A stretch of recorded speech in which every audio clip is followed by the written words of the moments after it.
अगर आपके बच्चे बात नहीं मानते, दिल दुखाते हैं, तो बस चंद लम्हे इस वीडियो के साथ रहें। ये दुआ दिल से मांगें और देखें कैसे औलाद खुद ब खुद बदलने लगती है। रब्बिजअलनी मुकीमस्सलाती व मिन दुर्रियती रब्बना व तक़ब्बल दुआई। सूरत इब्राहीम आयत 40। ए मेरे रब, मुझे नमाज का पाबंद बना और मेरी औलाद को भी। ए हमारे रब, मेरी दुआ कबूल फरमा।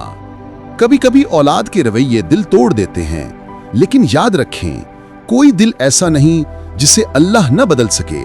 बस दिल से दुआ मांगे, अल्लाह सुन रहा है। अल्लाहुम्मा अस्लिह ली दुर्रियती वजअलहुम मिन इबादिकस सालिहीन। ए अल्लाह, मेरी औलाद को दुरुस्त फरमा और उन्हें अपने नेक बंदों में शामिल कर दे। ए रब, जैसे तूने हमें हिदायत दी, वैसे ही हमारे बच्चों के दिलों में भी नूरे ईमान भर दे। जो भी अपने बच्चों के लिए ये दुआ दिल से मांगे, अल्लाह उसके घर में सुकून और फर्माबरदारी उतार देता है। अगर आप भी ये दुआ रोज पढ़ने का अहद करते हैं तो आमीन लिखें।